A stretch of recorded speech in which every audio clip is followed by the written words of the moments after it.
It's said that the typical temptations we face change as we grow through different stages of life. People say that the typical temptation of the young is lust, of the middle-aged is ambition, and of the old is bitterness. But actually, all three of these are kind of similar and related. Really, ambition is a refined kind of lust. And bitterness is frustrated or disappointed ambition. I wonder which, if any of these, you resonate with. Are you ambitious? Do you see yourself as wanting to be great, to succeed in whatever sphere of life you're in, to reach the top? Are you ambitious? Are you bitter? Have you come to the realization that perhaps you won't reach the heights that you'd once hoped, and that's a cause of resentment? I suppose another temptation would be pride, to think that actually I am great. In the Gospel reading from Matthew, Jesus speaks to his disciples 3 times. He speaks first to the 12 gathered together, and then to just 2 of them, and then once again he gets the 12 together and speaks to them, and each time he says the same thing. He's speaking to people who are ambitious, who want to be great, and what he says to them is that the way to greatness is the way of the cross. The way to greatness is the way of the cross. Firstly, Jesus takes the 12 aside. They're on a journey, and he says to them, look, we're going to Jerusalem. We're going to Jerusalem. And Jerusalem speaks of 2 things. It speaks of, for Jesus, a crown and a cross. And what he's saying is, Jesus' crown comes with a cross. Jerusalem is the great city of kings. If you know the Bible, Jerusalem is the city of David. It is the city where the king of Israel rules his people. And Jesus, being on a journey to Jerusalem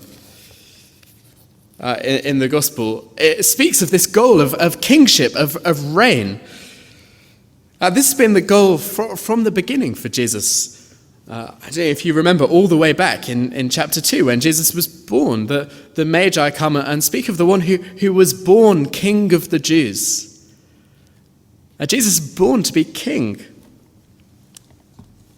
When he begins his ministry at 30 years old, he begins preaching, the kingdom of heaven is near. And the implication, I am the king. I'm the one who's bringing it near. And now Jesus says to his disciples, we're going to Jerusalem. We're going to the great city of the king. I am the king, and we're going to enter the great city of the king, and I'm going to bring about my kingdom. So when he says we're going to Jerusalem, he's speaking of, I'm going to receive a crown and bring in my kingdom.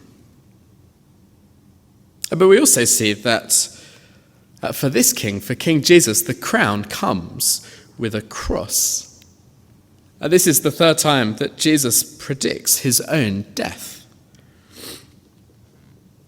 We're going up to Jerusalem, he says, and perhaps the disciples are thinking, oh, well, great, what are we going to do in Jerusalem?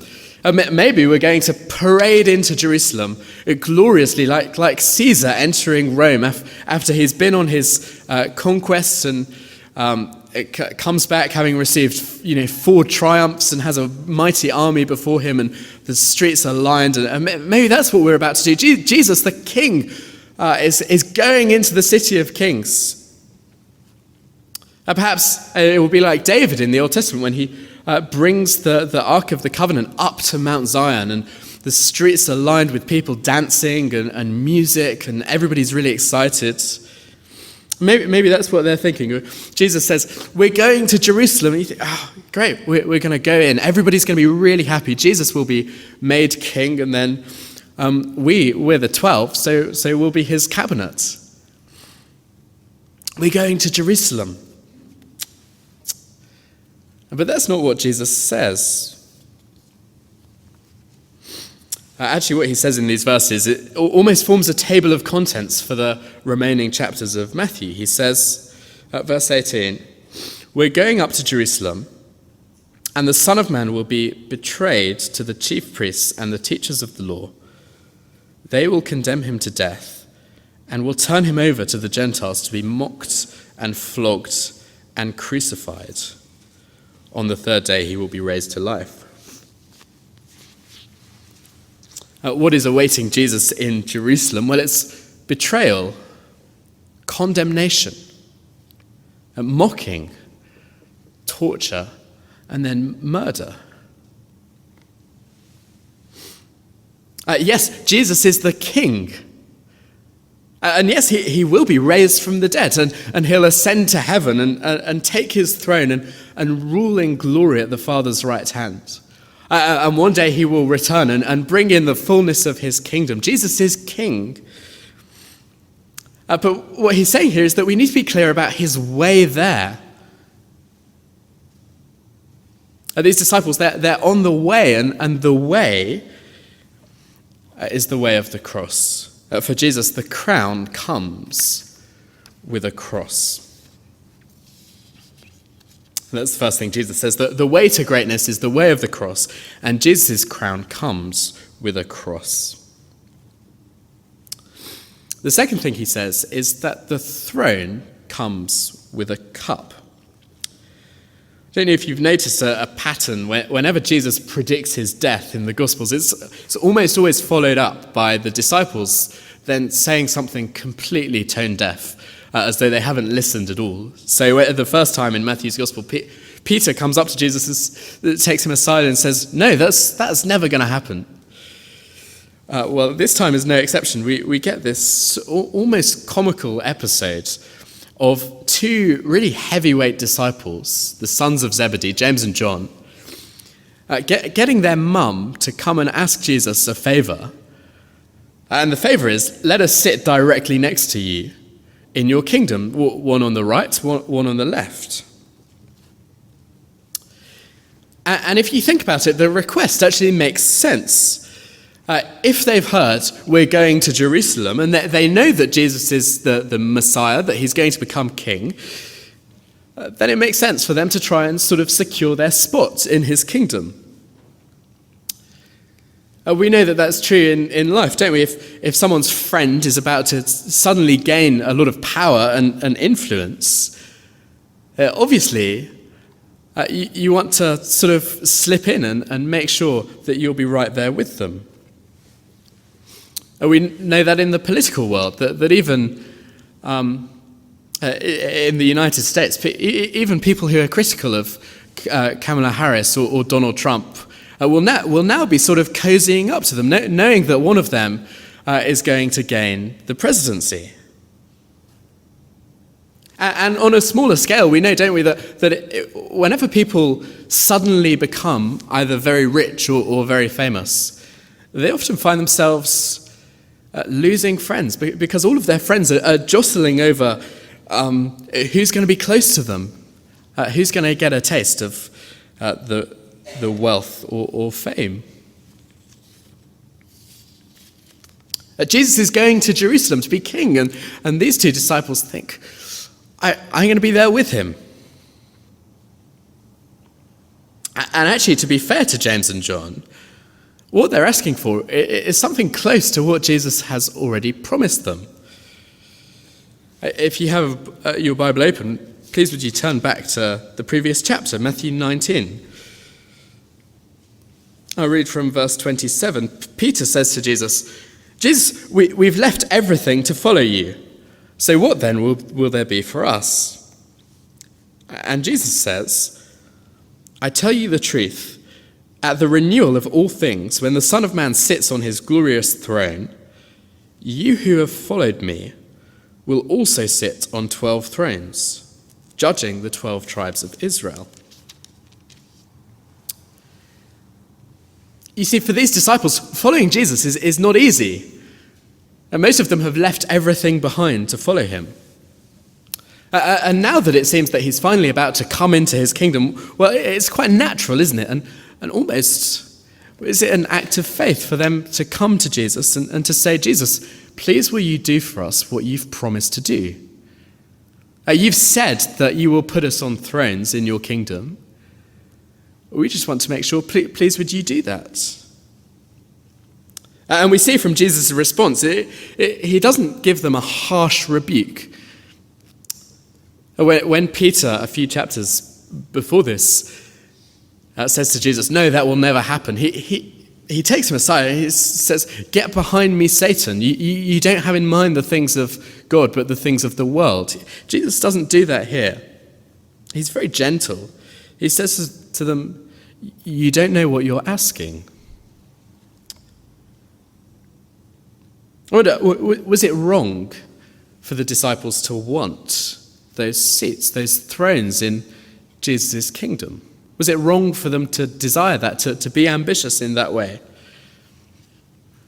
Well, maybe there was some selfish ambition there, and it was probably wrong of them to go behind the backs of all the other disciples and try and secure the best spots. But surely it can't be wrong to want something that Jesus is happy to give you.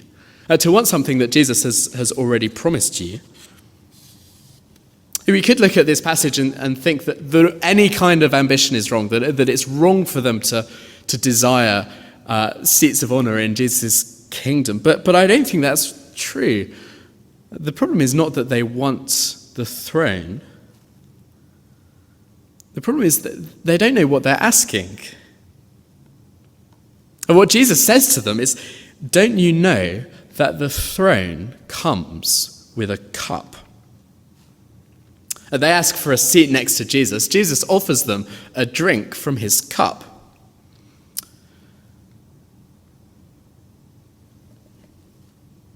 And the cup that Jesus is about to drink is the cup of God's wrath. The cup is an Old Testament image. Psalm 75 speaks of, in the hand of the Lord it is a cup. He pours it out, and all the wicked of the earth drink it down to its very dregs. God has a cup in his hand, which he gives to the wicked to drink to the dregs. Isaiah the prophet speaks of Jerusalem drinking from the hand of the Lord the cup of his wrath. Draining to its dregs the goblet that makes people stagger.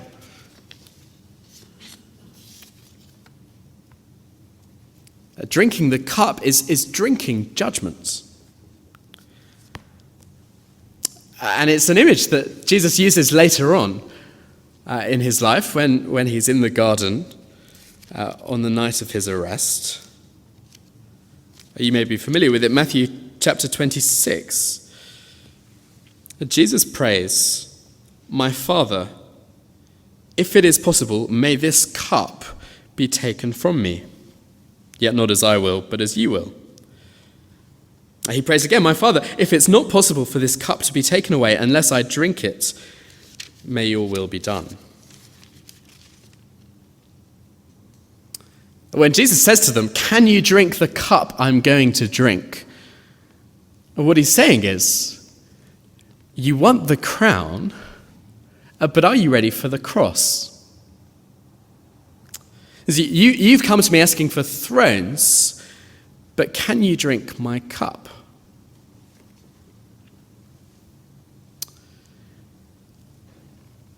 If you're a disciple of Jesus, if you follow him, he has great things in store for you in his kingdom. You will reign with him. The kingdom is not just about Jesus being the king and all of us submitting to him, although it is that, but it's also about us reigning with him, sharing in his authority. He promises that to us. But before then, now, he calls you to share in his suffering. And so don't expect life to be a life of comfort and satisfaction if you're following Jesus. That's not what he promises. In fact, the throne comes with a cup. He calls us to share in his suffering.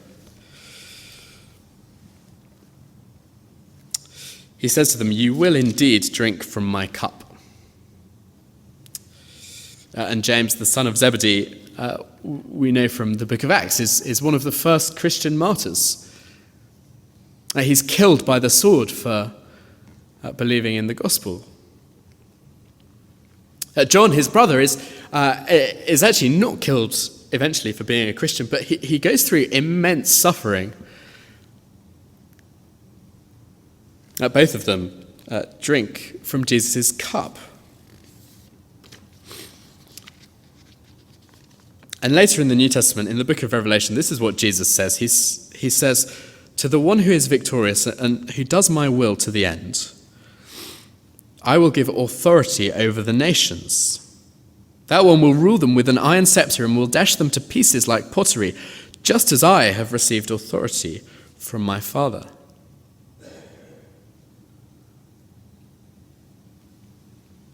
The throne comes with a cup, and the cup comes with a throne.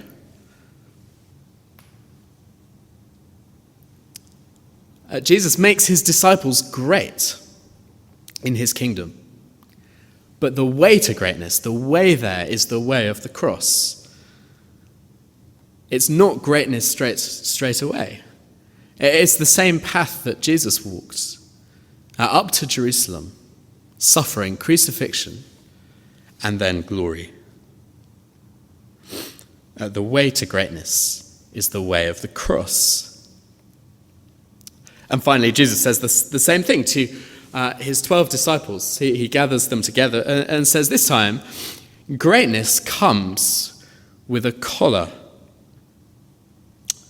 The other disciples, you see, are annoyed at James and John for what they've asked. And the reason they're annoyed is not the right reason, because they forgot about the cross. The reason they're annoyed is because they kind of wish that they'd got there first. James and John are asking for the best seats in the kingdom, and the other disciples, hang on a minute, I want to be there too.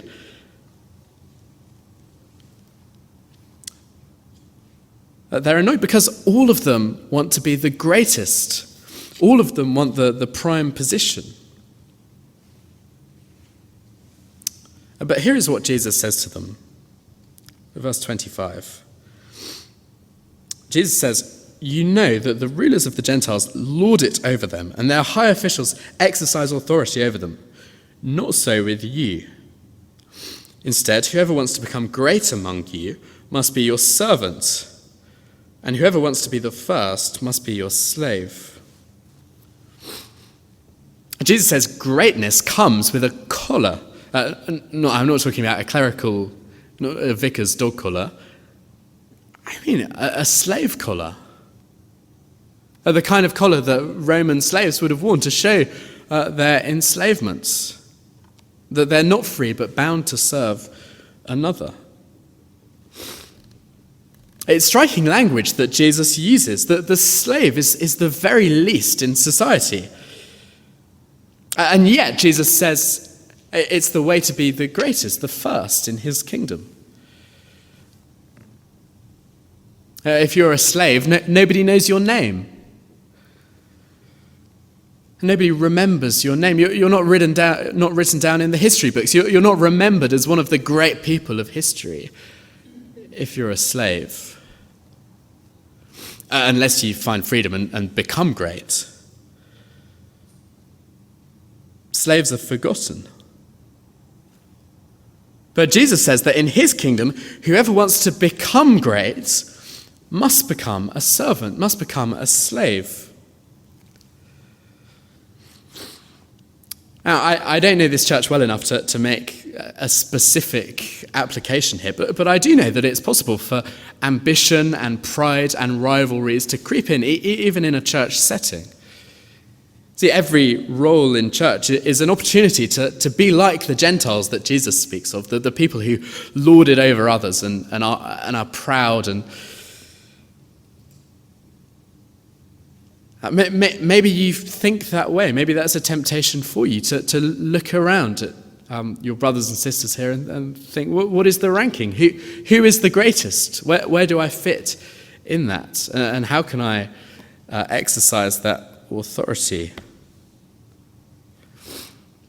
But Jesus would say that the question you should ask when you look around at those in the pews next to you and behind you and in front of you, the question you should be asking is, how can I serve these people? How can I look after their good so much that it's almost as though I'm a slave of all? And we know that that's right because that is the mindset of Jesus. Jesus is the one who had every right to come demanding to be served. He's the Lord of the universe, the one who created all things. Jesus is the eternal Son of God. He could come and demand the greatest throne on earth. He could have marched into Jerusalem and simply demanded that everybody instantly serve him. But, he says, the Son of Man did not come to be served, but to serve and to give his life as a ransom for many. One writer describes Jesus' ransom in this way. He says, he who did nothing wrong was condemned for everything, so that we who have done everything wrong may be condemned for nothing. I'll say that again. Jesus, who did nothing wrong, was condemned for everything, so that we who have done everything wrong may be condemned for nothing.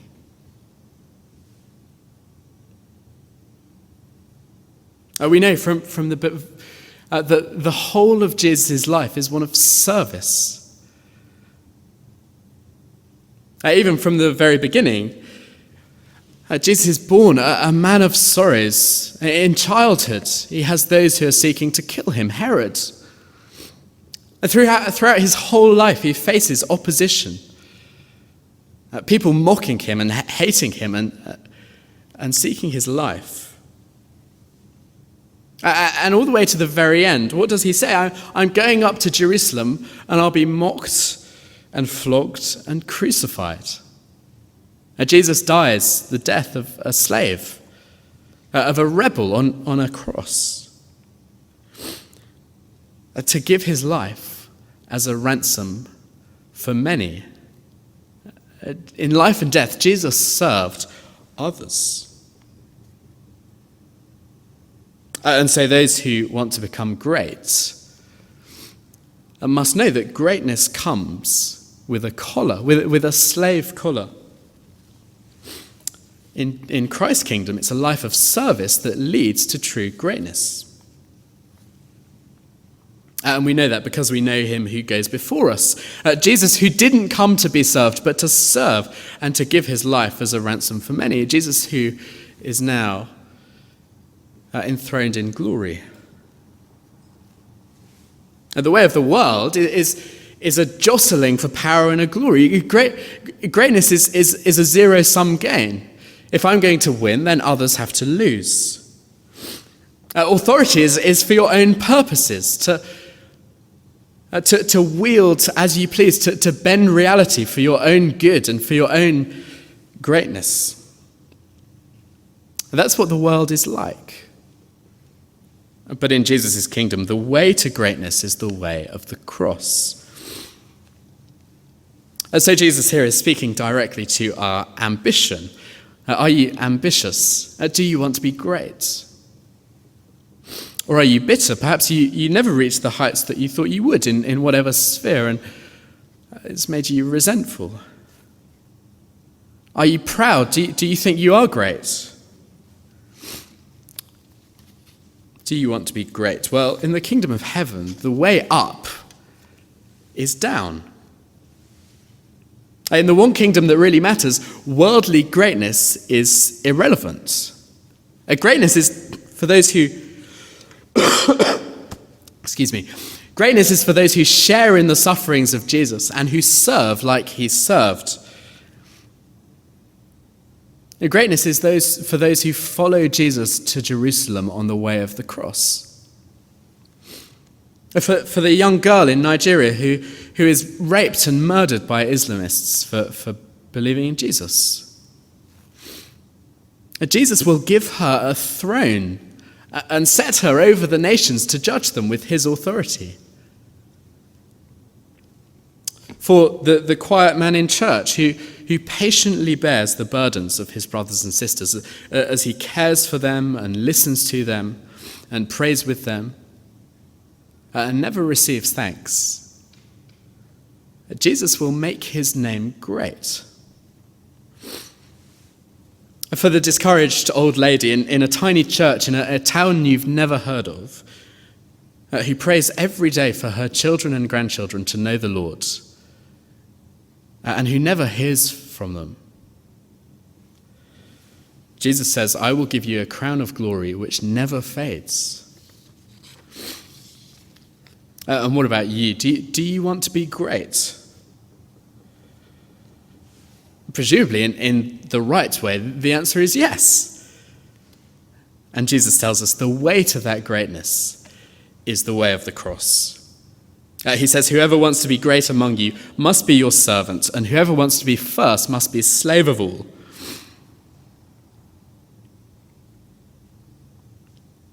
He calls us to follow him who didn't come to be served but to serve. Jesus is the king who offers us a crown, but tells us that the crown comes with a cross. Let's pray.